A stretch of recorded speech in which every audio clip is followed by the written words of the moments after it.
días vemos en la consulta. Y en estas diapositivas están todo lo que ustedes tienen que conocer. Ya como médicos se les va a preguntar mañana, pasado, sus familiares, todos, porque todos hablan de gastritis, todos es gastritis, se utiliza para todo, dolor abdominal, gastritis. Y no es tanto así, ¿no? Vamos a ver. ¿Qué dice? Cuando nosotros hablamos, quiero que quede claro, por favor, el diagnóstico de gastritis, es un diagnóstico anatomopatológico. Ya no es un diagnóstico clínico, no es ustedes que a primera mano van a poder utilizar, no, gastritis. Por favor, no cometan ese error. ¿Ya? Veo a muchos colegas que siguen utilizando gastritis.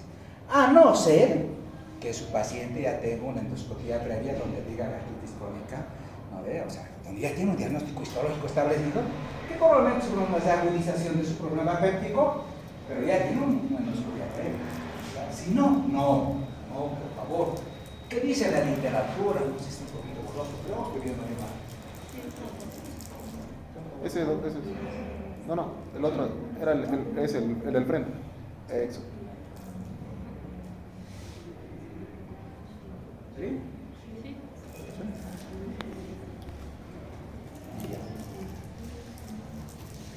Bueno, vamos a ver, cuando decimos este es un diagnóstico, vamos a ver el por qué. ¿Por qué es un diagnóstico evidentemente histopatológico? Y si es un diagnóstico histopatológico, debemos saberlo interpretar, saberlo diagnosticar. ¿Es agudo o es crónico? ¿Cómo yo puedo saber en la consulta si es agudo o es crónico? Como en todo, por ejemplo, si hace un estudio de líquido acítico, ¿es agudo o es crónico? ¿No ven? Si es apremiado de linfocitos o es apremiado de neutrófilos. La diferencia es histológica. O sea, es un diagnóstico histológico, en este caso de líquido hacemos también, para ver si, digamos, hay infección, que se ¿no? Hay presencia de neutrófilos, por linfocitos, te dice tuberculosis, linfocitos te dice cáncer, si te dice polimorfo nuclear de gran cantidad, tu paciente puede estar con una peritonitis bacteriana espontánea. Es lo mismo. ¿Ya? Cuando nosotros vemos un diagnóstico de gastritis aguda, lo primero que tendríamos que ver es la presencia de polimorfos nucleares en la histología. ¿Ya? Si hay polimorfos, claro, los pacientes, por ejemplo, no consultan con gastritis aguda, no todos los pacientes. ¿Qué pacientes creen ustedes que podrían tener gastritis aguda? Por ejemplo, ustedes, ¿quiénes creen que podrían tener o en qué momentos podrían cursar con este evento de gastritis aguda? Persona. Claro, por ejemplo, que probabilidad se ha ido un fin de semana, ¿no ves? 2 días de fase de cumpleaños, de hecho 2 días, cigarros, bebidas, va a tener seguro una lesión gástrica, pero aguda, ¿no? Aguda. ¿Qué debe ser raro? En esos casos agudos, ¿por qué es el COVID? Pero otra cosa, no se olviden, se ha hecho bastantes estudios. Si nosotros hacemos una endoscopia a todititos, ustedes, seguro que todos tienen gastritis crónica. O sea, no hay una persona que tenga un estómago así, sadito. No hay, se han hecho estudios histológicos, epidemiológicos, no hay. Será ese bebito que nace recién, probablemente es, porque él nunca ha vivido un ambiente estresante, no ha vivido ese ambiente, ¿ya? No está expuesto a sustancias estresantes. Quizá en esa persona, en ese recién nacido, el estómago sea así, una cosa intacta. Se han hecho muchos estudios, repito, todos tenemos gastritis crónica. Otra cosa es que la gastritis crónica sea asintomática o sea sintomática. Es lo que vamos a ver ahora de aquí en adelante, ¿ya? Entonces, un poco cuidado. Lo vamos a ver en histología de esa forma. Nosotros vamos a ver más adelante, lo vamos a ver un poquito más a profundidad, ¿ya? Cuando vemos algo crónico, siempre vemos linfocitos plasmocitos, ¿ya? Siempre vemos linfocitos plasmocitos. Pero si además de este, linfocitos plasmocitos, veo polimorfos nucleares, ¿qué es probabilidad? Si solamente veo en el líquido, pleural, o en este caso en la biopsia, polimorfos nucleares, es agudo, listo. Es neutrófilos, es agudo lo que tiene tu paciente. Pero si además, digamos, tu paciente tiene linfocitos, tiene plasmocitos, tú dices, wow, parece que un paciente tiene un cuadro crónico. Pero además la histología te dice, hay presencia de neutrófilos o polimorfos nucleares. ¿Qué te da a entender? Exacto, que tiene un cuadro crónico que probablemente sería de agudizado o que esté activo. Ya, eso vamos a ver ahora. Ojo, la gastritis crónica es asintomática. Primera vez todos tenemos gastritis crónica. El paciente todos los días viene y me dice, claro, se dice mal ese diagnóstico, dice, doctor, tengo gastritis. Ahí es donde nosotros entramos al juego, ¿no? Entonces empiezo a utilizar mis conocimientos científicos médicos. ¿Realmente mi paciente tendrá gastritis? ¿O será solamente tendrá una dispepsia? Porque no se olviden que hemos dicho, los dos síntomas principales en dispepsia son... Vamos, dos síntomas principales, no divididos en dos, pero los síntomas, ¿qué son los síntomas? Pero no vamos a ocupar en dos síntomas grandes, doctor. El principal síndrome, ¿cuál es? Saciedad precoz y plenitud postprandial. Exacto, el síndrome de distrés postprandial. ¿Quiénes vienen por eso? Todos. Muchos tienen. Doctor, tengo dolor, hinchazón, me duele el estómago. Síndrome de dolor epigastrio. Tienes el lleno de precoz, poco a poco me harto, o todo tipo de hartado. Síndrome de distrés postprandial. ¿Qué te está haciendo tu paciente? Dispepsia. No sé si es funcional o es orgánica, pero es dispepsia. Por clínica, está ya hecho el diagnóstico, es dispepsia. Ojo, entonces, mira, se han hecho varios estudios de decir, no hay relación entre la clínica, el paciente puede estar muy sintomático y los hallazgos endoscópicos históricos son normales. Entonces, no utilicen ese término de gastritis, por favor. Lo mejor es utilizar dispepsia funcional o dispepsia en estudio. Es lo que nosotros bien los pacientes tienen síndrome de distrés o tienen síndrome de dolor epigastrio. Dispepsia en estudio. Lo voy a investigar si es funcional o si es orgánico. En este caso, hemos dicho siempre, voy a ver, en nuestro caso, y digo, es lo primero que digo. Ok, lo vamos a ver más adelante. Como este es un diagnóstico eminentemente histológico, yo debo saber interpretar la histología. ¿Qué les parece?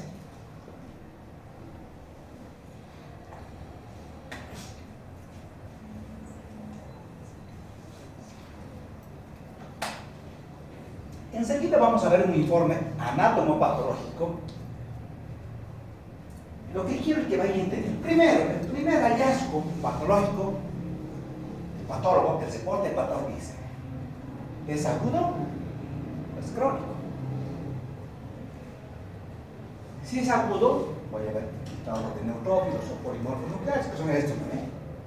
Como cuando se ve al microscopio. Acá lo que me interesa, vamos a ver la actividad. Cuando yo, me dice el patólogo, tiene una gastritis, doctor, crónica, dice, pero con actividad leve, moderado o severo.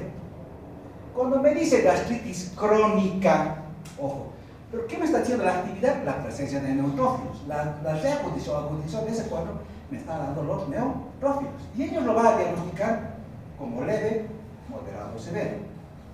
Si te dice severo, ¿qué está pasando? ¿Qué creen que está pasando? Si es severo. Hay un cambio. O sea, la alteración histológica del cual realmente es severo y es agudo. Entonces, esta correlación un poquito con tengo que correlacionar con su clínica. Pero si me dice actividad leve, ahí es, ¿lo trato o no lo trato? Entonces, vamos a ver qué otros hallazgos más, porque al final yo debo tomar la decisión de tratar o no tratar a un paciente, pero eso lo voy a hacer en base a muchos criterios. ¿Ya?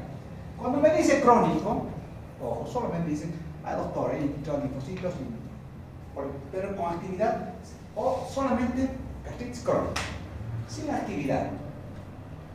Entonces yo más tranquilo. Es probable que sea otra cosa, porque todos tienen gastritis crónica. Es probable que sea otra cosa, pero parece que no hay reagudización de su problema gástrico, porque no hay actividad. Entonces es inactivo, una gastritis crónica pero inactiva. Entonces el cuadro puede ser otro. ¿Ya? Ahora, bueno, vamos a este segundo.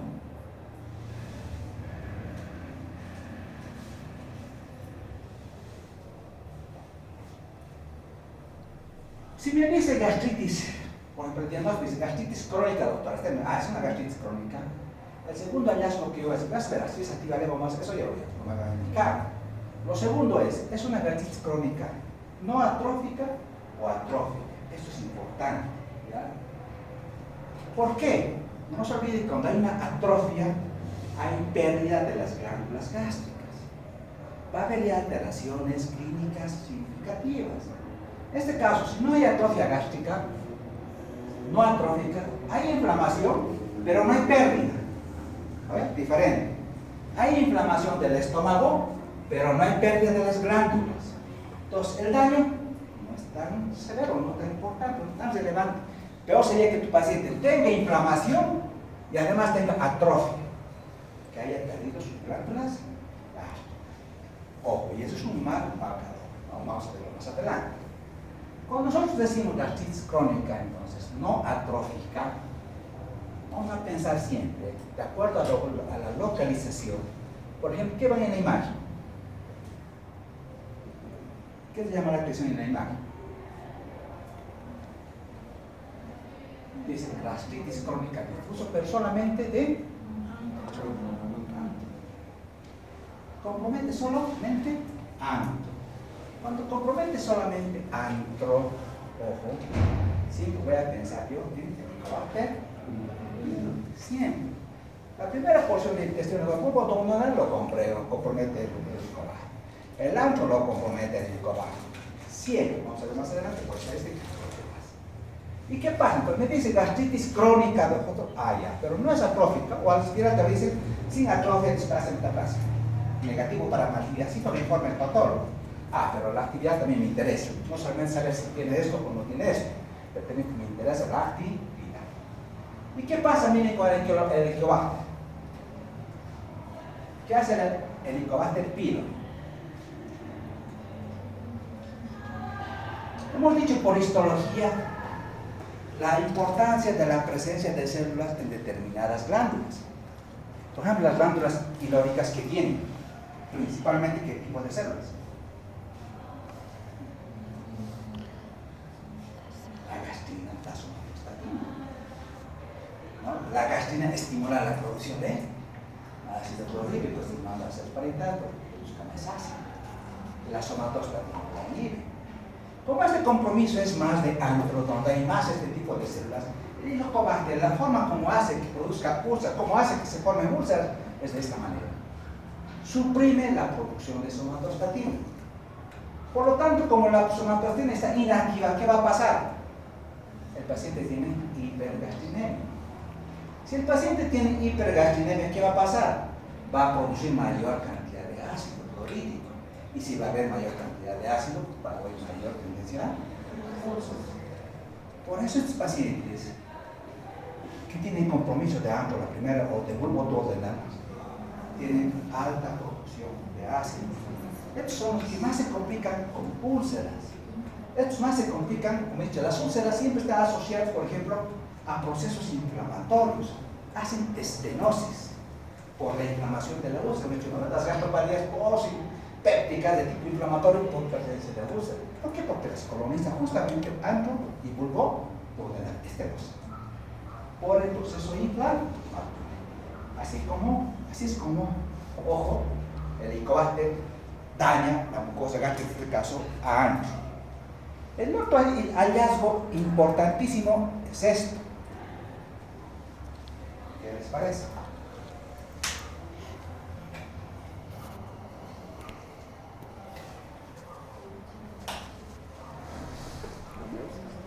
Chicos, muchas de estas presentaciones yo las sugiero, guárdenselas. ¿Ya? Aunque después que pasen clases, no importa que pasen, yo sé que todo va a pasar la materia, no se preocupen, pero guárdenselas. ¿Ya? Cuando alguna vez tenga un paciente, se saca una revisadita, va a ver que va a sacar de muchos. Muchos de estos temas son lo que yo veo todos los días en la práctica, lo que yo quiero que sepan. Y cuando encargan, por ejemplo, esto es importantísimo. Puede ser la gastritis, por ejemplo, vamos a ver, gastritis crónica activa, pero ¿qué les parece HP negativa? No hay Helicobacter. Entonces, ¿cuál es el problema? Pues, en general, a la práctica le dividimos en dos. Gastritis crónica, puede ser, en este caso, con actividad leve o no acelerada, es H. pylori positiva o H. pylori negativa. Su paciente, por ejemplo, ha tenido un diagnóstico de gastritis crónica. Muchas veces nosotros no le pedimos, ya sabemos, ¿no? Pero el paciente, obviamente, ¿qué pasa con estos pacientes, por ejemplo, de Freud? Su paciente tiene 60 años, 65 años, para una mujer. ¿Qué está pasando con ese estómago de ese paciente? ¿Cómo estará esa mucosa gástrica en su paciente? ¿Cómo está Freud en tu paciente? ¿Cómo está? Por la edad, no tiene un adecuado flujo sanguíneo de la mucosa, hipoperfundida, tiene más factores estresantes, tu paciente produce más ácido, porque tiene mucho estrés físico, psicológico, emocional. Ya está pensando cuándo se va a morir, está pensando en sus problemas de sus hijos, de la casa. Tiene un estrés que ni se imaginan, ¿no? Vienen a la consulta cargados de esa carga emocional. Ahí les pregunta, señor, ¿cómo está? Doctor, hace tiempo, un paciente, ¿no? Vino la señora, igualita así, con muchas molestias pépticas. Resulta que su hijo, han perdido 2 millones porque su hijo estaba en Estados Unidos. Y resulta que su hijo negoció con su amigo. Y una vez de esas le dijo los secretos, no el amigo a su íntimo amigo. Y les estafó. Han perdido 2 millones en un negocio. Imagínense cómo está esa paciente, la familia. Ay, ese no duerme, ¿no? Ese paciente no duerme, todo el tiempo está. Ahí lo único que yo debo ver, si ese paciente que tiene gastritis crónica, seguro. Que esté activo, también seguro. ¿No? A veces será hasta severa. Hay daño histológico malo, digamos, que tiene la próxima displasia cáncer, eso yo voy a ver con la histología. El otro, de manera intercurrente, hay infección por helicobacter o no hay. Eso yo debo ver. ¿Ya? Entonces, para eso me sirve la histología, una de las cosas, porque me dice la presencia del microorganismo. Entonces, vamos a tener 2 pacientes, HP positivos y HP negativos. Si es HP positivo, este es el resultado de nuestras. Por ejemplo, se usan tantas guías y no hay este dato. Y en la práctica, esto nosotros todos los días utilizamos en la consulta. ¿Cuál es la densidad bacteriana? Es decir, lo medimos por cruce, ¿no? 1/3, 2/3, 3/3. Me dice la densidad de la bacteria en esa mucosa. Obviamente es base a distinciones especiales de todo el demás. Ellos identifican el microorganismo. A mí me interesa saber por qué. Voy a tratar, no voy a tratar. Puede que mi paciente tenga, por ejemplo, escasa cantidad, una cruz. Como muchos tienen gastritis crónica, tu paciente puede tener una cruz. Pucha, ahora doctor, ¿lo trato o no lo trato? Y su actividad puede ser leve. ¿Lo trato o no lo trato? Pero tiene factores estresantes. Pucha, la voy a hacer antígenos fecales en heces. Negativo. Parece no se da, ¿no? Parece que no. Voy a ver por otro lado, diferente que tu paciente tenga, ¿no? Una gastritis crónica activa, severa, con una cantidad 3/3 y antígeno fecal en heces positivo. A este sí le trato. A este sí le trato, ¿no? Porque tienes varios elementos que te estoy indicando. Trátale, doctor. Trátele, porque ese paciente va a evolucionar a cáncer. Ojo, ¿no? Pero te dice 3/3. Está diciendo actividad severa. Tiene una gastritis crónica con actividad severa y densidad bacteriana es 3/3. Ojo, ¿ya? Y ahora va a ver este informe. Así nos informa. ¿Qué les parece? Así vienen todos los informes de patología todos los días. Pedimos endoscopia, este paciente, por ejemplo, entró con dispepsia. ¿Y qué les parece el informe?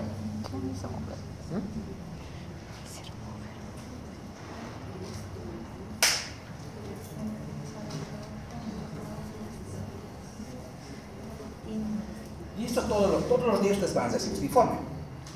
¿Que sea complicado? No creo. Ustedes como médicos tienen que saber. Chicos, no es la única cosa que esto tienen que saber. No es que solamente los especialistas. No es. Pueden, no es difícil. Por ejemplo, ¿qué dicen ellos? La parte microscópica, el diagnóstico era dispepsia. ¿Dónde estaba el problema? En acto. Han tomado biopsias de acto, ¿no? Como dijimos. Helicobacter. Y haciendo un examen microscópico, ¿qué es lo que encuentra? Dice, los corticosteroides de la mucosa de ANCO, dice. Arquitectura de mucosas de secreción conservada. Seguimos avanzando. Lámina propia. Miren cómo vamos avanzando. Mucosa, lámina propia, muscular de la mucosa, submucosa, muscular. Para eso necesitan saber la histología. Por eso les he dado en primera clase la histología para que entiendan, chicos, esto. Si no, ahorita te digo lámina propia, doctor, ¿qué me estará hablando de lámina propia? No, chicos. Eso es fisiología básica, histología básica. Entonces, miren, ¿qué encuentran en la lámina propia? Dice infiltrado inflamatorio crónico, linfoplasmón, este es el linfocito, doctor. Crónico. Crónico, perfecto, seguimos avanzando. Pero además tiene tendencia a la agregación. Y hay presencia de polimorfo nuclear. Hay presencia de escuadro, pero además parece ser algo sobreañadido, hay algo y de manera interpurente, que invaden el epitelio glandulares. Miren, utilizando esta tinción de toluidina, ellos logran identificar estas formas bacilares. Dice, de acuerdo a la tinción de toluidina, se identifican formas bacilares compatibles con Helicobacter pylori. ¿Y cómo te lo informan? Como te lo estoy explicando. Dice, doctor, las biopsias a nivel de ancho, gastritis crónica. Perfecto. Además se encuentra alguna alteración histológica típica del Helicobacter, que es la folicular. Porque si hay, digamos, gastritis crónica folicular, puede ser Helicobacter o no puede ser, ojo, pero también se presenta por los inflamatorios. Pero ya me está sugiriendo, en muchos casos siempre vimos auxiliar folicular. ¿Pero qué me está diciendo además?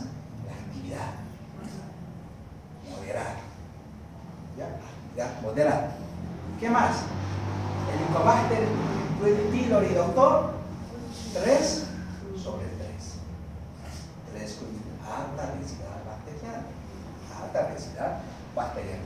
Y otro dato que me interesa saber, ¿hay alteraciones patológicas malignas o que vayan a malignizarse?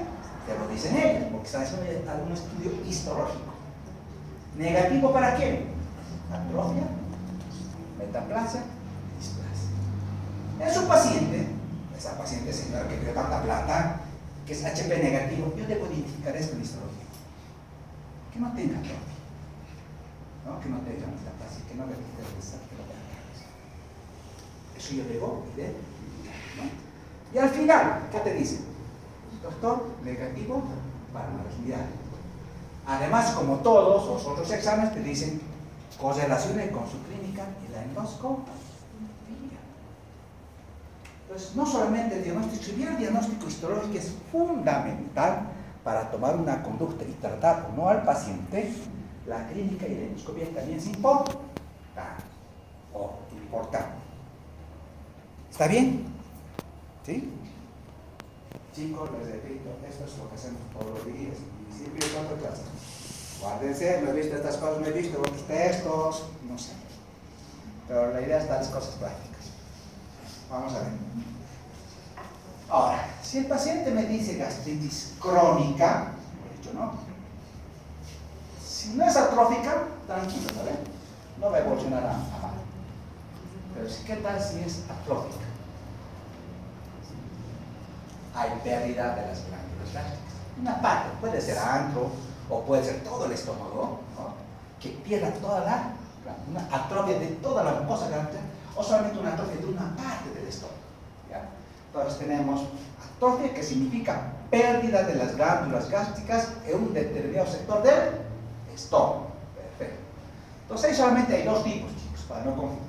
Uno, que sea una gastritis crónica atrófica, se dice con metaplasia ambiental por Helicobacter pylori.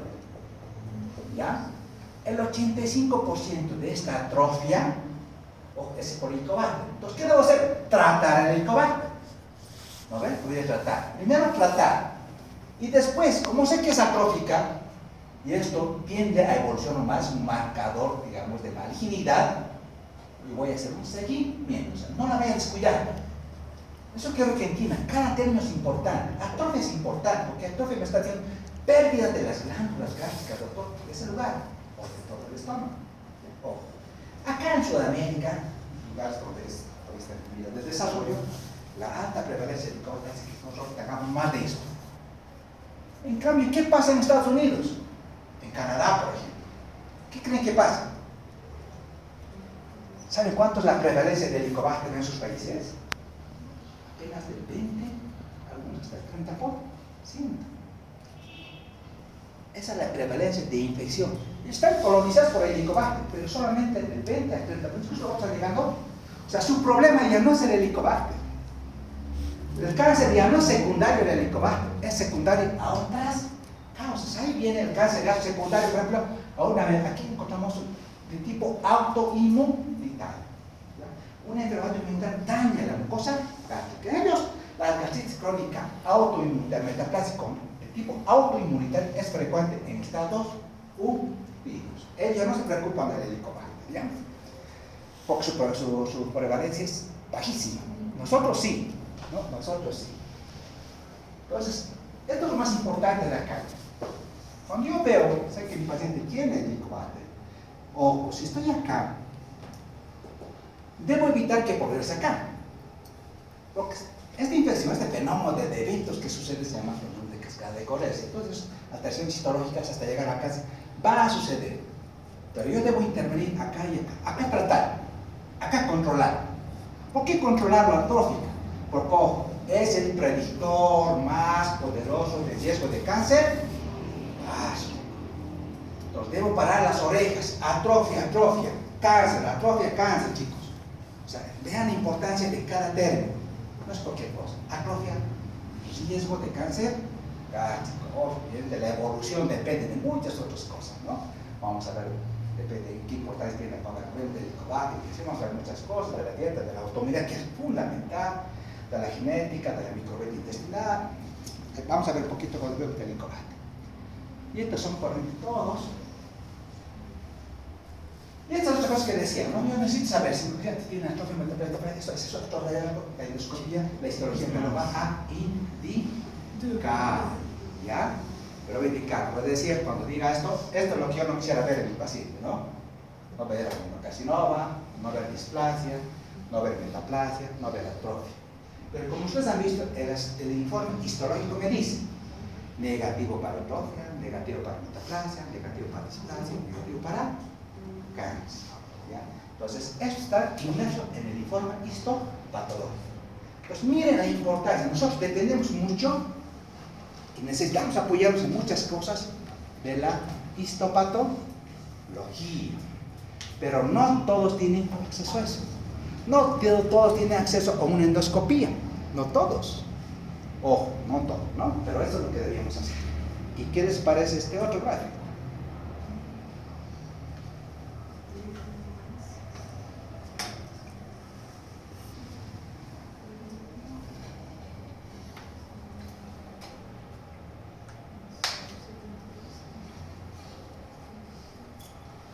Este problema es un gráfico de uno de los capítulos chilenos que les voy a hacer, ¿no? Porque ustedes han visto, chicos, que en medicina es así. Bueno, en medicina cada día cambia, cada día son nuevos conceptos, saben muchas cosas actuales en medicina. Por eso en medicina, el que está en medicina tiene que gustar leer. Si no le gusta leer, es mejor está todavía a tiempo de cambiarse, chicos. A tiempo de cambiarse. Pero en medicina es así. Están a tiempo también. Están comenzando. Bueno, pero tiene que gustarle. Tiene que gustarle. Si no, no va a estar a ese nivel, porque necesitamos profesionales competitivos. Con evidencia científica aquí a la mano, ¿no? No les decía, les comentaba, este gráfico, les escuchaba, es un cacho etológico científico, ¿no? Chileno. Y en su exposición se presentaba esa diapositiva. Y claro, le complementé algunas cositas, pero me parece fundamental para que entiendan. Ojo, acá tenemos que comenzar. ¿Cómo ver cómo el helicobacter daña? ¿Cómo el helicobacter ocasiona enfermedades? Primero, miren, otra cosa es infección, otra cosa es enfermedad. No es lo mismo. Pueden estar infectados, pero no necesariamente tener la enfermedad. No confundan términos de infección con enfermedad. Ya, yo estoy infectado, puedo estar colonizado, pero no estoy enfermo. Ojo, no confunde, se confunden mucho esos términos. Enfermedad, no hay enfermedades que tú tienes síntomas que alteran tu calidad de vida, ¿no? Te pueden disfuncionar. Pero ojo, no confundan infección, colonización con enfermedad. Puede decir, en promedio, a nivel mundial, el promedio de infección por helicobacter es del 50%. 10 personas, 5 están infectados a nivel mundial. ¿No? ¿Qué pasa en Sudamérica? Pues por ahí también decían, nosotros nuestra prevalencia actual, recuerdo los últimos estudios, es del 70%. O sea, de 10 personas, 7 tienen infección por Helicobacter pylori. Infección por Helicobacter pylori. O de 10 personas, 7. Acá en Bolivia debe ser 8. Nosotros estamos un poquito más allá. 8 no estaríamos. Más infectados estamos en Bolivia, ¿no? Lamentablemente hacemos pocos estudios, ¿no? Pocos estudios. O sea, eso es algo, ojalá, yo digo, ojalá, y debía comenzar acá en la universidad. Ya ustedes debían hacer estudios, aunque no importan epidemiológicos, pero ya debían empezar a hacer estudios. Les cuento que no hay, cuando tú revisas todos los buscadores que hay en medicina, en Bolivia no hay casi nada. Estamos con estudios de hace 10 años, 20 años. Eso tiene que ver también con la política nacional, ¿no? Desde la política nacional tiene que ver fomento, motivación, incentivo a la investigación. Los institutos deberíamos estar investigando, darles cosas, ¿sabes qué está pasando en Cochabamba? Yo quise saber cuál es mi prevalencia, mi infección en Cochabamba, sé vía lunar, no importa. Deberían ustedes, ojalá acá tengan, ¿no? O sea, ojalá estén motivados, pero debían ser. Comienzan a hacer estudios de epidemiológicos, por lo menos. ¿Qué pasa? De ese 100%, supongamos de 70% de pacientes. Ojo, miren esta diferencia. El 80% son asintomáticos. Solo el 20% desarrollará una complicación. Eso es porque es importante, porque a Froilán, por ejemplo, se va a ir allá vaya a su posta, le van a hacer una pruebita, le vamos a hacer una ELISA para el Helicobacter pylori y resulta que sus anticuerpos están altos. Normales hasta 20, pero dice, está en 110. ¡Wow! Inclusive, por ejemplo, ese es un dato interesante en Chile, lo que decía me gustó. Doctor, nosotros queremos hacer estudios epidemiológicos, porque va a saber, por ejemplo, prevalencias, incidencias, hay que hacer eso, se utiliza esto, se dice, o sea, prueba rápida para ver si tiene una infección por el Helicobacter. Se hace. Pero ¿qué es lo que decía él? Como no todos tenemos acceso a la endoscopía, a la patología, estamos haciendo un estudio que correlacione los hallazgos, ojo, cuantitativos de los valores de ELISA para el Helicobacter y lo que están correlacionando con la histología, con la endoscopía y con antígenos fecales en heces.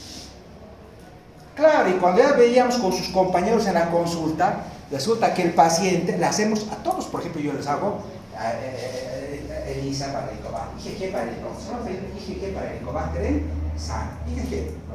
Solo quiero ver anticuerpos. ¿Qué están haciendo los chilenos? Están titulando los anticuerpos. Es decir, ¿hasta cuándo? O sea, digamos, hasta arriba de 100, dice, arriba de 100, podría estar relacionada una infección activa por el Helicobacter. Y lo están testeando con endoscopía, con histología y con antígenos. Yo dije, oye, esto es curioso. Porque yo en la consulta veo a todos los pacientes que tienen H3 cruces, tienen antígenos fecales positivos y el ELISA está arriba de 100. Está de 120, 130, algunos 190. Entonces puede tener relación, es decir, esos títulos altos arriba de 100 con infección activa por el Helicobacter. No solamente que me diga título que tiene o ha estado expuesto, porque el anticuerpo solamente le dice eso, ¿no? Que ha estado expuesto en infección por Helicobacter. Pero los títulos altos pueden estar correlacionados con la actividad. Eso está en un proceso de investigación. Porque yo les pido a todos mis pacientes, a veces con los chicos en la consulta, oye, pero mira, 190, 170, IgG, le hacemos endoscopía. La artritis crónica fue lo mismo, 3 cosméticos. Le pedimos antígenos fecales en ese, es positivo. Oye, tiene todo de la mano. Entonces, hasta eso se está bien. Pero, ojo, miren. Entonces, no todos hacemos enfermedad o complicación o patologías relacionadas con el cáncer. ¿De qué depende? ¿De qué siempre ha dependido? Y muchas veces esto es fundamental, del estado inmunológico del paciente. En Chagas, ¿todos hacen Chagas? ¿Qué dicen? Todos los que están infectados con Chagas hacen complicaciones por el Chagas. No. no hacen apenas el 60%, no las hacen. Ni siquiera hacen todas las complicaciones. Algunos han visto solamente la parte digestiva, pero el corazón le requería que está normal. Y muchos sin ninguna complicación. Ya, o sea, no todos. Pero depende de quién, del estado, del pan. ¿No? Bueno, eso ocurre también, ojo, va a depender de la virulencia del hecho, ¿no? Por ejemplo, esos chilenos siempre están, en medicina estamos en eso, hay que reconocer, en medicina también están los chilenos. Dosifican genes de virulencia. Dicen, si este helicobacter tiene, por ejemplo, los genes de virulencia del KA y el BACA, significa este es un gen cancerígeno del helicobacter. Miren, logra identificar hasta esto, te dice, este helicobacter te va a ocasionar cáncer. Y lo identifican con PCR, con biología molecular. Dicen, y ellos, según los estudios que he hecho, dicen, la mayoría de doctores nuestros helicobacter tienen gen cancerígeno. Por lo tanto, helicobacter diagnosticado, helicobacter tratado. ¿No? ¿Qué más? Entonces, obviamente también depende acá quién si va a hacer o no enfermedad. Entonces, también, si tu paciente fuma, si tu paciente bebe, si tu paciente consume AINES, la probabilidad de que haga infección o patologías relacionadas es alta. Pero ojo, el 80% son asintomáticos y el 20% hacemos complicaciones. O sea, acá se lo divide en dos grupos. ¿Ya? Que aquellos que tienen con baja producción de ácido y aquellos que tienen con alta producción de ácido. Los que tienen alta producción de ácido generalmente hacen compromiso de ANTA por la explicación fisiológica que les he dicho, porque colonizan. Entonces hay alta producción de ácido. Entonces generalmente hacen qué complicaciones en ANTA, úlcera duodenal. Cuando por ejemplo tú tengas, puede pasar por ejemplo ustedes estén en la provincia, tienen pacientes con síntomas dispépticos, tienen pacientes con síntomas dispépticos, y por suerte puede hacer el ELISA en su laboratorio para helicobacter. Y el paciente no puede acudir, no tiene recursos económicos. Algo tiene que hacer. Ahí tiene que aplicar todos sus conocimientos de medicina si le va a tratar a su paciente. No, porque no puede referirlo, porque el paciente no tiene plata, ni siquiera para su taxi. ¿No? Ni siquiera para su taxi. Pero por suerte el programa le cubre el tratamiento. O sea, el SUS le dice, hay tratamiento para helicobacter, hay gratuito, hay. ¿Qué va a hacer la doctora? ¿Qué haría la doctora? Tu paciente vino por dispepsia. Resulta que tú le has hecho ELISA, no tienes, a primera mano le has hecho ELISA ya. Le has hecho un ELISA, o sea, un IgG para H. pylori cuantitativo. Por suerte te salió alto. No lo puedes referir. El paciente no puede venir a la ciudad. Puedes dar un protector gástrico y un antibiótico. Vamos, Pablo, ¿qué dices? Usted dijo que tiene el pylori alto, ¿no? Por eso he dicho, clínicamente tiene síntomas dispépticos. Claro. Ya sí tiene. Si solo tiene síntomas. Este paciente joven tiene un IgG positivo para el helicobacter, inclusive a títulos altos. Estoy dando ya títulos altos, ni siquiera títulos bajos. Así va de 100. Has logrado tener ese título. Pero tu paciente no puede venir a la ciudad. Y tienes medicamentos. Omeprazol, claritromicina y amoxicilina, un gramo cada 12 horas. Omeprazol. ¿Por qué? Porque es joven el paciente. Pero si tienes IgG positivo alto.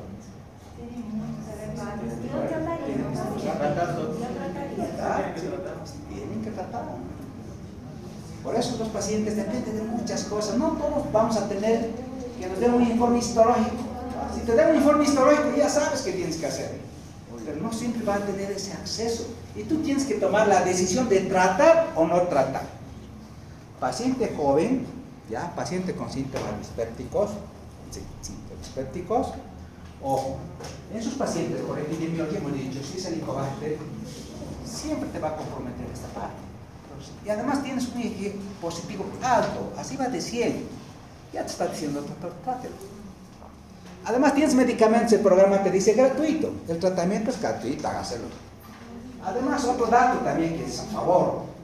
Lo mismo decían, por ejemplo, en esa reunión que tenían de los capítulos, decían, dice, miren, qué importantes los estudios.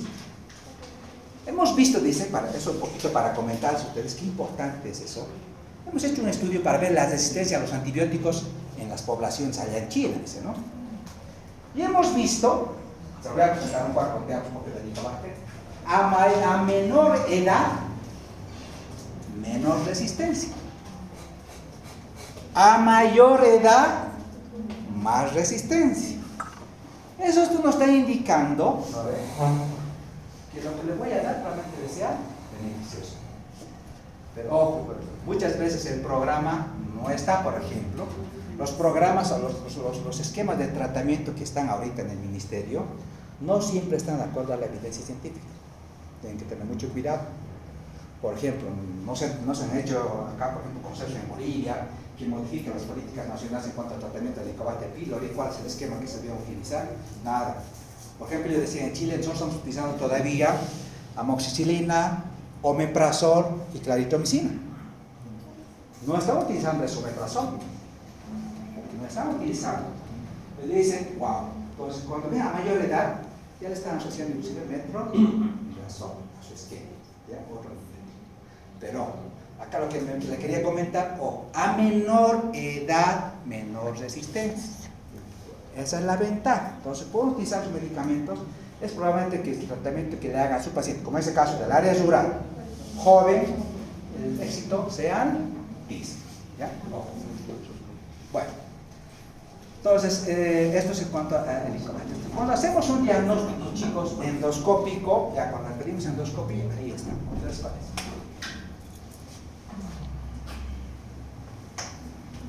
Siempre la endoscopia va de la mano con la biopsia, ¿no?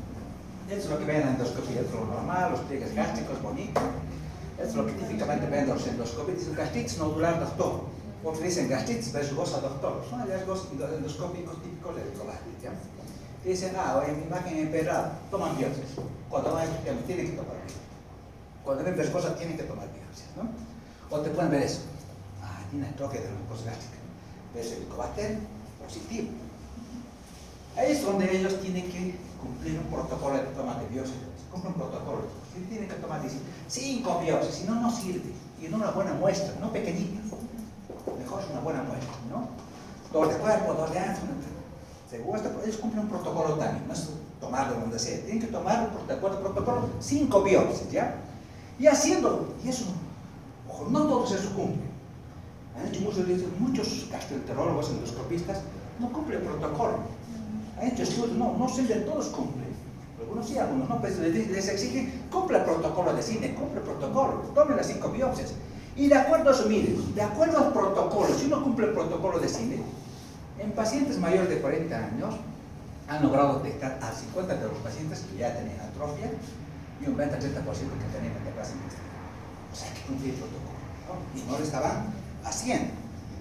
Una vez que uno toma biopsias, se han creado varios sistemas de estratificación para ver el grado de atrofia. Lo dicho, la atrofia es un marcador malo. Entonces dicen, hay que seguirlo. Entonces, hay 2 tipos de sistemas. El que más utilizas es ORGA de atrofia, de gastritis atrófica. ORGIN es de metaplasia intestinal. ¿Ya? Algunos dicen este sistema de ORGIN. No lo vamos a comentar mucho para no complicar mucho. El que más se está utilizando es el ORGA. Ya todos dicen ORGA 1, ORGA 2, ORGA 3, ORGA 4. Si el hispatólogo te dice es una gastritis crónica no atrófica, como dije, no hay atrofia, por lo tanto el riesgo para cáncer, ¿cuánto es? Mínimo. No necesitas hacer seguimiento. Pero si te dicen, tiene un ORGA 3 o 4, ojo doctor, hay una atrofia moderada o una atrofia severa. El riesgo de cáncer es, o tiene alto riesgo. Hágale seguimiento, no se descuide, hágale seguimiento.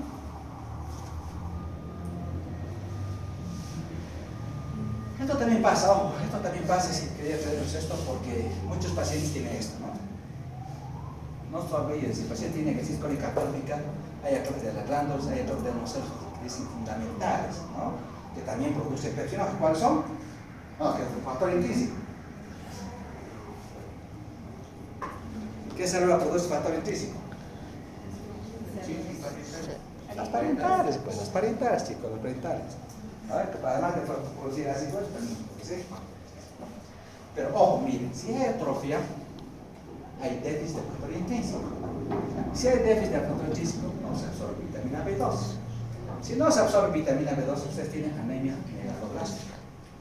Y se pueden dar cuenta, pues, viendo un hemograma, solamente identificando sus índices hematemétricos. Van a ver una anemia macrocítica o megaloblástica, con su volumen corpuscular medio está mayor a 100 fitolitros.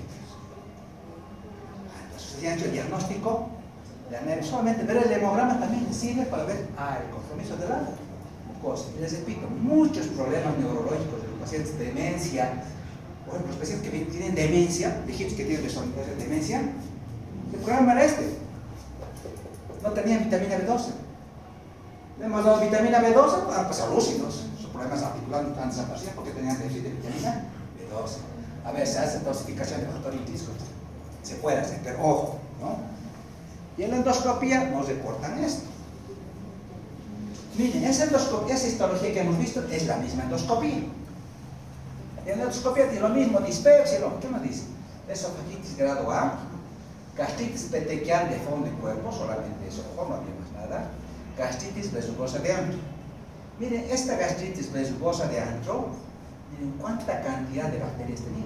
3 sobre 3. Entonces, endoscópicamente estos diagnósticos también se les pueden dar. Pero al final, ¿quién define? La histología.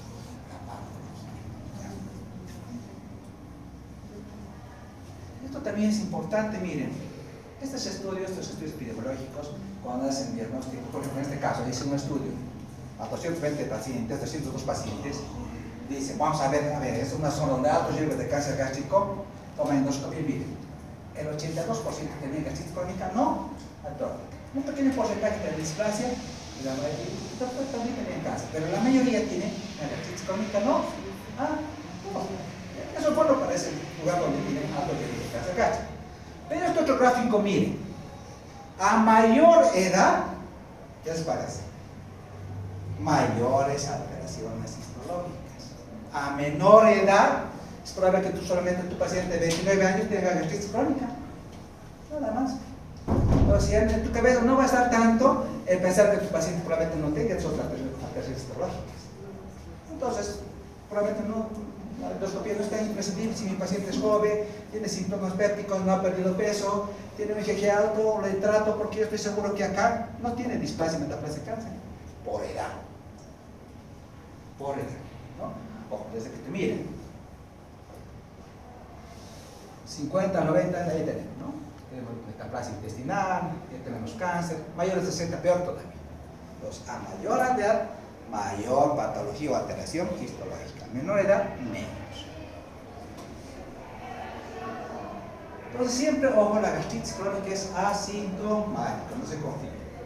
El tratamiento siempre es erradicar el helicobacter. Siempre, ojo, no se confía solamente con atrofia o metaplasia excesiva. Ojo, siempre en base. Lo hacemos siempre así, ¿no? Siguiendo este sistema estratégico de órgano, ¿no? Los pacientes que tienen órgano 3 o 4 requieren vigilancia endoscópica, ¿no? Ojo, 1 a 3 años, de preferencia. En Chile, por ejemplo, se hace cada año. Y ellos han encontrado esto, por ejemplo. Cuando han hecho el seguimiento un año, sus pacientes también tenían gastritis atrófica y ya tenían metaplasia intestinal. Miren, todos los casos tienen metaplasia intestinal, metaplasia. Y algunos han tenido que hacer el tratamiento porque tenían un tumor 1A. ¿Qué se ha hecho? Recesión mucosa endoscópica, hay que sacar la mucosa, porque compromete solamente esta tipología y compromete la mucosa, ¿no? Un poquito esto vamos a ver cuando veamos alteraciones en el contexto de cáncer. Pero vean la importancia de hacer el seguimiento. Bueno, son las úlceras. Bueno, cuando vemos a úlceras, chicos, ya son, tenemos que ver, o es solamente erosión o es solamente úlcera. Si es erosión, la profundidad, ¿cuánto es? Es pequeñita, apenas 2 a 5 milímetros. Pero si es úlcera, el compromiso es mayor. Hablamos de 5 milímetros, el compromiso de espíritu es mayor. Claro, porque para que aparezca úlcera, ¿qué va a haber? Esto, ¿no? Hay pérdida del equilibrio entre factores protectores y agresores, ¿no? Hay úlcera. Eso tiene que ver con la mucosa, con la dieta, drogas, todo eso. Hola. Bueno, entonces estas úlceras, chicos, dependen, ¿no? De acuerdo a la ocasión, visto, las úlceras pueden ser gástricas, pueden ser duodenales, puede estar activa, pueden ser benignas, malignas, y toda, obviamente hay que biopsiar, ¿no? Toda, si estamos viendo que es maligna, hay que biopsiar. ¿Por qué es importante? Por las complicaciones. Mire, puede ser tan superficial ulcerita, o puede ser tan profunda que se compromete hasta la cirrosis.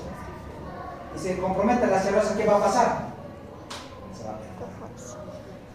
Porque una de las complicaciones de la úlcera es que se empete o le hace un abdomen agudo aquí.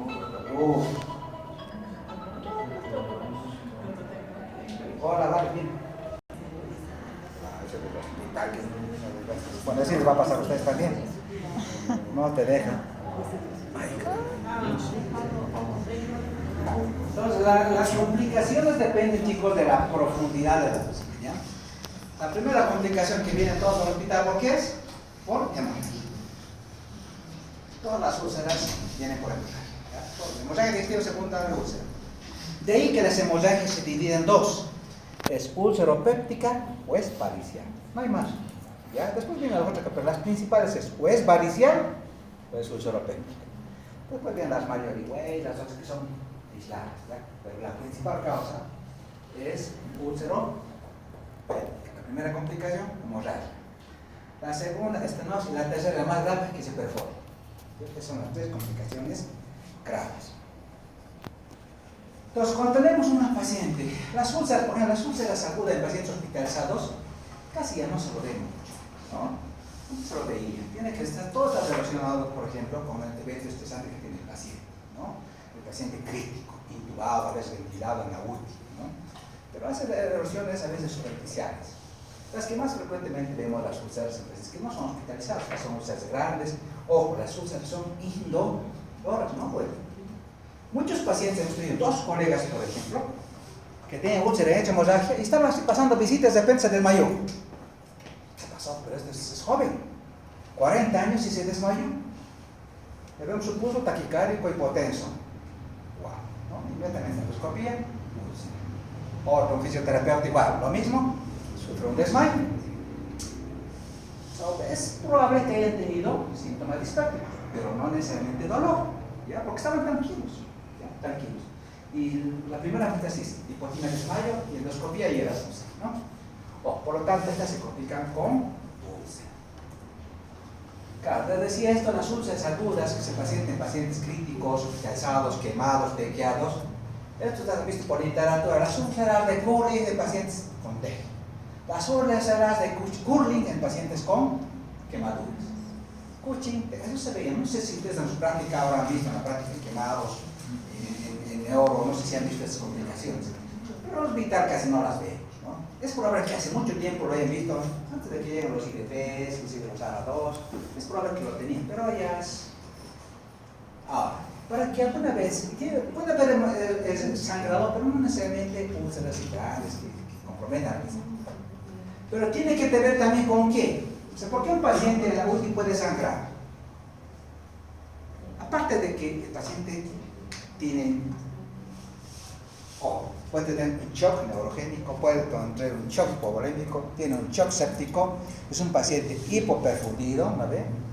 O sea, ventilado, es un paciente de la tercera edad, es un paciente polimedicado, es un paciente... O sea, varios factores suman para que el paciente haga hemorragia. Les repito, pero como se utiliza mucho y se utiliza bien, porque no solamente en la terapia que hacen, por ejemplo, muchas veces le dan protector gástrico, le dan sucralfato, o son nasogástricas, sucralfato, y le dan ranitidina. Hemos dicho, por ejemplo, ¿por qué no se da omeprazol? Vamos para ahorita, ya sé que, acordar, aquí la verdad. ¿Por qué no les damos omeprazol y por qué les damos ranitidina? Por ejemplo, en la terapia, en los protocolos no van a encontrar omeprazol, pero sí van a encontrar ranitidina. Cada 8 horas, cada 2 horas.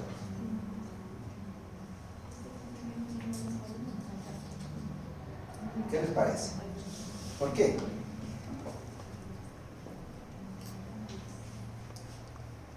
Porque no se olvide, si nosotros mismos estamos usando durante el reposo, estamos durmiendo, siempre hay microaspiraciones, hay microaspiraciones.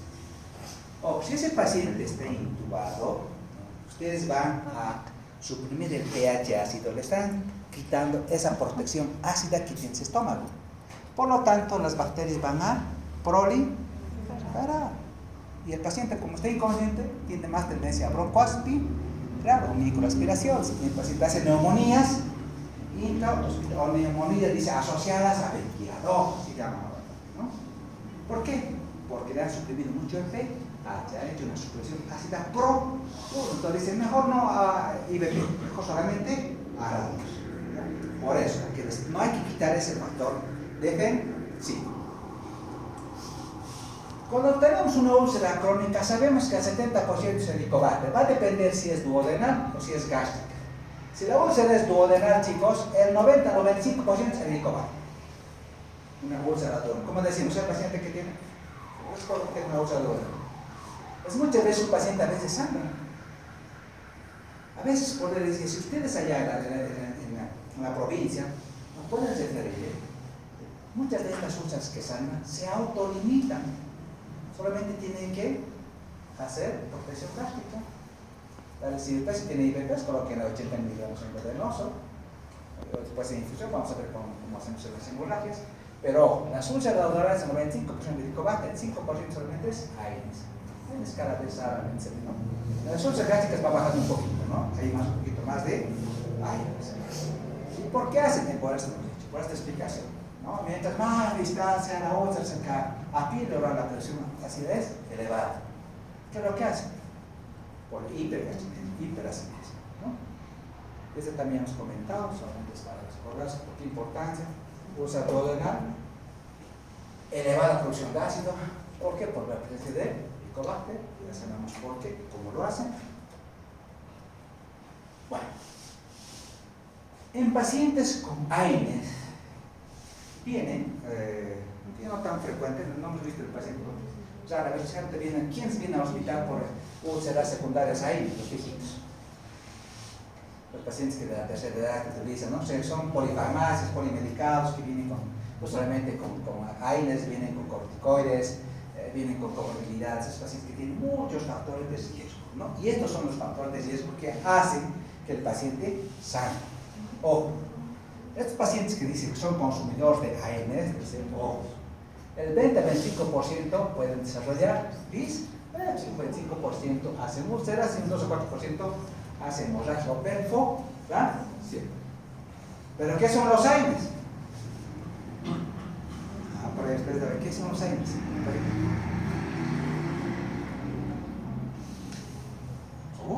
Me voy a morir porque estaba hablando de AINES, ustedes no son, ¿qué son los AINES? Vamos a ver. Todos los antiinflamatorios no esteroideos, porque los antiinflamatorios los dividimos en dos: esteroideos son todos los corticoides y los no esteroideos. Estos son no esteroideos y tenemos toda la familia, desde la aspirina hasta los toxic, ¿no? Todos distintos, todos. Y esos son de uso común, ojo, de uso común. Aquí están para recordar todo esto. Bien. Pero todos tienen estas acciones: analgésicos, son antipiréticos, son inflamatorios, son antiagregantes vegetarios, todos estos, ¿no? ¿Qué ha pasado, por ejemplo, con la aspirina? ¿Por qué no se utiliza aspirina? Ahora, aunque tiene algunas indicaciones precisas la aspirina, ojo, ahora se utiliza la toxifagis como antiagregante plaquetario, pero hay una indicación que sí les expone mucho a la aspirina y los reumatólogos dan. ¿En cuál? En la fiebre reumática con compromiso artístico. Se responde eso. Oh, pero ¿tienen todas estas? Oh, ¿no? ¿Qué hacen todos estos años que tienen antibióticos antiinflamatorios? Desde la aspirina, que fue el primer antiinflamatorio AINE que salió, hasta los últimos que están saliendo. Todos lesionan, muchos de estos lesionan la mucosa gástrica. Y cada vez han creado más familias desde los ancianos, tratando de mejorar su potencia analgésica antiinflamatoria. Algunos son más antiinflamatorios, algunos son más antipiréticos. Por ejemplo, el ibuprofeno se utiliza mucho en pediatría. ¿Por qué utilizan en pediatría el ibuprofeno? Bueno, se da mejor, marca mejor. Es más antipirético. No es tan antiinflamatorio, es más antipirético. ¿No? Y el ibuprofeno, por ejemplo, el Devago, ¿qué se llama el Devago? Pironal fólica. Exacto, ese es el Pironal. Cuesta, no sé, 80, 120 pesos de los cannabis, carísimo, pero es buenísimo, ¿no? Como antiinflamatorio. Después algunos son más analgésicos, algunos son más antiinflamatorios. Pero también no solamente ha ido mejorando la potencia de su acción, sino también sus efectos colaterales. Dañaba mucho, ¿no? ¿Por qué daña mucho? Porque todos estos años, ¿qué hacen? Tenemos dos tipos de AINES, o los AINES que son selectivos y los no selectivos. ¿Selectivos de qué? Porque estos AINES, ¿qué es lo que hacen? Inhiben una enzima importantísima, la ciclooxigenasa. Y esa ciclooxigenasa tenemos dos, una que fisiológicamente la tenemos, la COX-1, ¿no? Que cumple funciones importantes en el estómago, en el riñón, en las plaquetas, muchas funciones. ¿Y qué hace sobre los AINES? Inhiben esta enzima. Al inhibir esta enzima, ¿qué hace? Que no se producen prostaglandinas. ¿Y qué hacen las prostaglandinas? Todo esto. Estimulan la sección de moco, de bicarbonato, evita la protección, citoprotección. Los primeros AINES que han salido eran no selectivos. Por lo tanto, ¿por qué? Porque la inflamación y el dolor, ¿qué hace? Hace que se formen estas otras isoenzimas en la COX-2, que tiene que ver con la fiebre, con el dolor, con la inflamación. Los AINES inhiben a esta enzima para que no haya dolor, fiebre, inflamación. Como no eran selectivos, inhibían a esta, a la COX-2, pero dañan a la COX-1. O sea, a la mala también la anulaban, y a la mala sí, a la buena también, a las dos. Por eso no eran selectivos.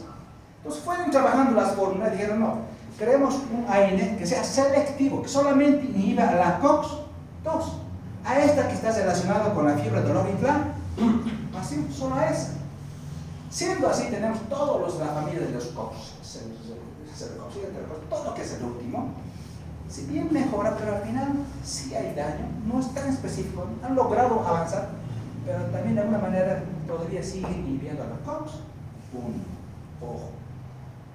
Tiene que ver con esto, ten mucho cuidado. ¿Ya? En pacientes renales, por ejemplo, si el paciente tiene una insuficiencia renal, por ejemplo, está deshidratado, su creatinina es 1.3, si usted le das AINES, le has matado su riñón. Porque en ese momento de estrés del riñón depende de sus prostaglandinas. Las prostaglandinas, ¿qué hacen? Dilatan la arteria aferente del riñón, por lo tanto le llega más sangre. En el momento que está estresado ese riñón, necesita que le llegue sangre, porque si no va a ser necrosis tubular aguda. Si tú le das aire, vasoconstricción, hace necrosis tubular aguda. ¿Por qué? Porque le estás inhibiendo sus prostaglandinas, lo que estás inhibiendo la ciclooxigenasa. Entonces, cumple funciones protectoras, es antiagregante plaquetario y todo. Aquí está lo que, para que ustedes se pasen nomás ese colocado, para que tiene una lectura.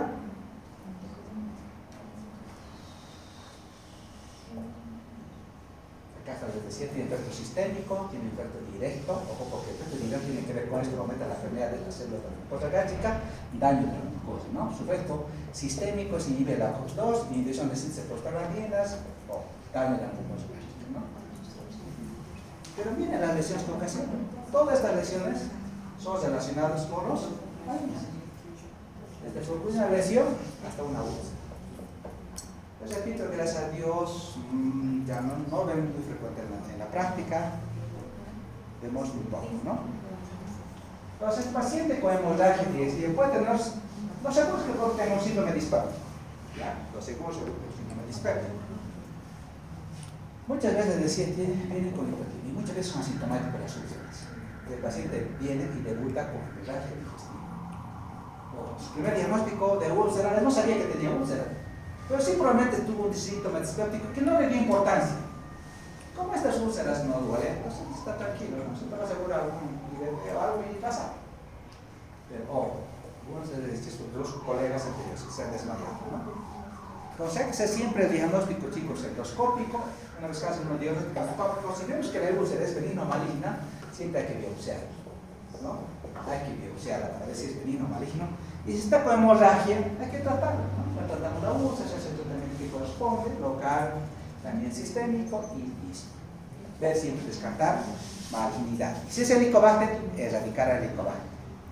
Algunos colegas dicen, pero doctor, ¿qué hacemos? Las úlceras gástricas, dicen, las úlceras gástricas siempre deben biopsiar los endoscopistas. Las úlceras duodenales no, porque sabemos que es por helicobacter. No hay riesgo de cáncer, como ustedes han visto, siempre de cáncer están en las gástricas, no tanto en las de alto o en las duodenales, no tanto, pero sí en las gástricas. Y estas son, chicos, todas las complicaciones que tienen.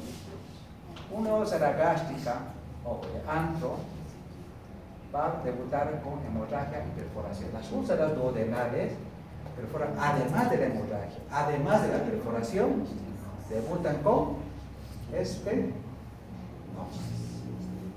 Ahí están, ¿no? Las estenosis pépticas de duodeno, que ocasiona una gastroparesia de tipo obstructiva secundaria a un proceso inflamatorio.